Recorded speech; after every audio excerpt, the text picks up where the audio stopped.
자, 우리가 지금 계속 클래스 상속 관계에 대해서 배우고 있습니다. 이번에는 이제 생성자가 여러 개일 때 어떻게 생성자가 호출되는지 한번 확인해 보도록 하겠습니다. 그래서 기본 클래스 C테스트에 있는 생성자가 매개 변수가 없는 디폴트 생성자가 있고요. 그리고 인티저를 매개 변수로 갖는 생성자, 그리고 더블 형식을 매개 변수로 갖는 생성자가 이렇게 세 개가 있습니다. 그래서 저희는 이제 파생 클래스를 만들도록 하겠습니다. 그래서 C 테스트 EX로 해갖고 상속을 받죠. 퍼블릭으로 C 테스트를 상속을 받습니다. 그래서 이제 여기에서도 동일하게 생성자가 있겠죠. 디폴트 생성자, 그리고 매개 변수가 인티저형 변수 있는 생성자,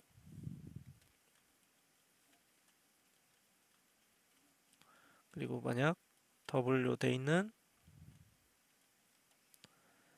매개 변수가 있는 생성자, 이렇게 한번 만들어 보도록 하겠습니다.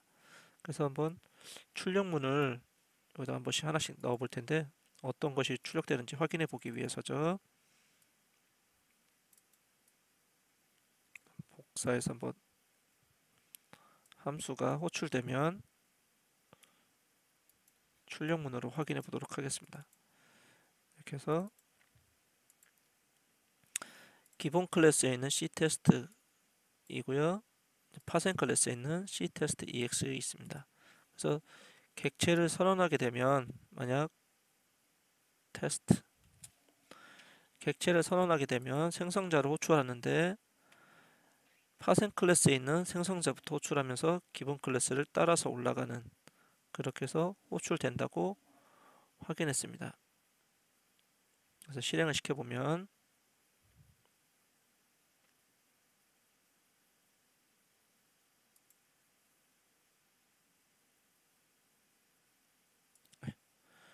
이 객체에 대해서 파생 클래스에 있는 디폴트 생성자, 그리고 기본 클래스에 있는 디폴트 생성자 호출하고 실행 순서가 위에서부터 내려와서 두 줄이 출력된 걸 확인할 수 있습니다.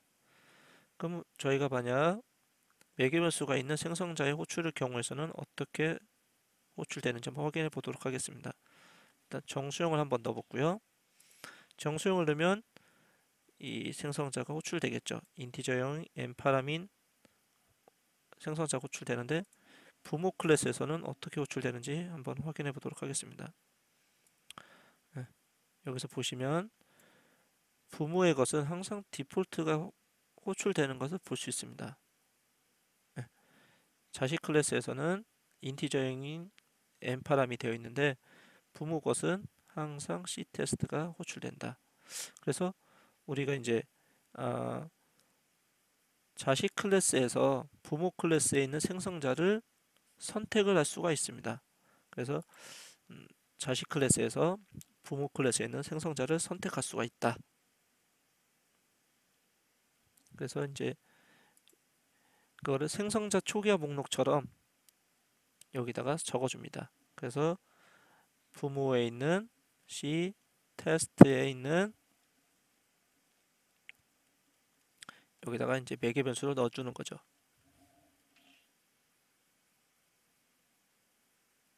그리고 실행을 시켜보면 이랬을 때는 매개 변수가 인티저형 변수가 들어간 것에 대해서 자식과 부모 모두 인티저형 변수가 있는 생성자가 호출됐음을 확인할 수가 있습니다. 이렇게 우리가 자식 클래스에서 생성자가 여러 개고 부모 클래스에서도 여러 개 있을 때 그 부분에 대해서 항상 이렇게 선택을 하지 않으면 디폴트 생성자가 부모 것은 호출된다고 확인하실 수 있는데, 여러분들이 이 자식 클래스에 있는 생성자 다음에 부모 클래스를 이렇게 생성자 초기화 목록처럼 넣어주시면 부모에 있는 여러 개 생성자 중에 디폴트 생성자가 아닌 우리가 지정한 생성자를 이렇게 호출할 수가 있습니다. 만약 여기서 더블을 n파람이 인티저이기 때문에 이 매개 변수가 n파람이냐 d파람이냐는 거는 매개 변수로 두 개를 갈라놓겠죠. 그래서 만약 더블 형식도 한번 동일하게 받아왔던 파라미터를 그대로 한번 넘겨보면 객체를 한번 실수를 한번 만들어 보겠습니다. 1.1로 만들어 보면 실행을 시켜 봤을 때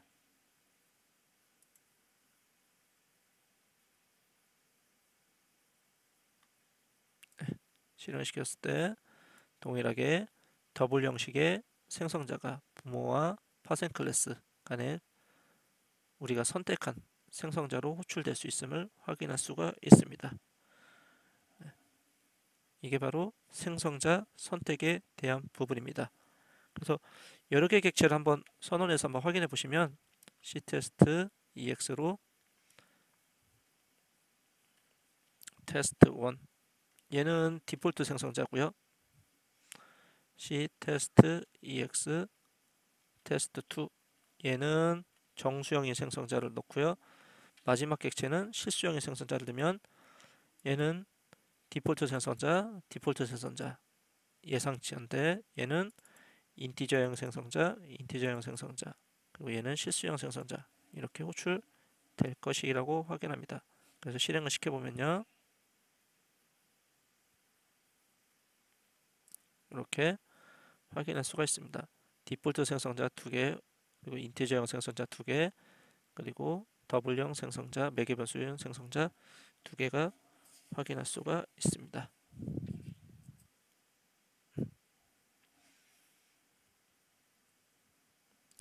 만약 이제 생성자에서 별다른 역할이 없다면 이 부분이 없다면 생성자 이런 목록이 내가 추가로 하지 않겠죠. 이제 정의하지 않았기 때문에 정수랑 실수를 불러올 수가 없잖아요. 그런데 이 생성자 자체도 상속을 할 수 있는 부분을 아까는 선택의 역할로 왔지만 생성자 상속으로 이제 C++11에서는 어떻게 할 수 있냐면은 유징으로 cmyData에 있는 ctest에 있는 ctest 이렇게 작성해 주시면 여기에 있는 디폴트 생성자, 인티저형 생성자, 더블형 생성자를 어떤 형식으로 정의를 해준다고 확인하시면 되냐면은 저 한 줄이 내부적으로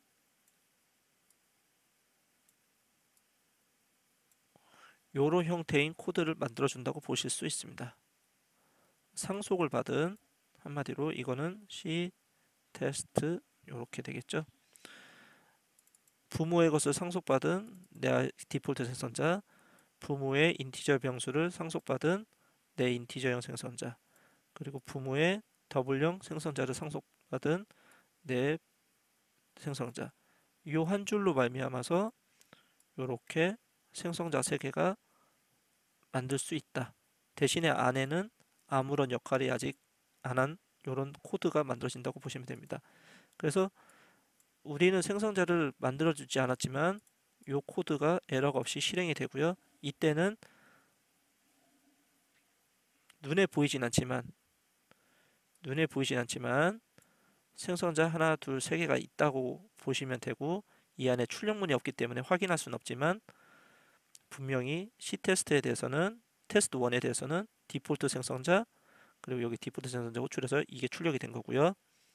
그리고 정수형에 대해서는 정수형 생성자 호출하고 정수형 생성자 호출해서 이 부분이 출력이 됐고 더블형에 대해서도 마찬가지로 파생 클래스 생성자 호출하고 부모 클래스 생성자 호출해서 이렇게 3개의 줄만 출력된 걸 여러분들이 확인할 수 있습니다.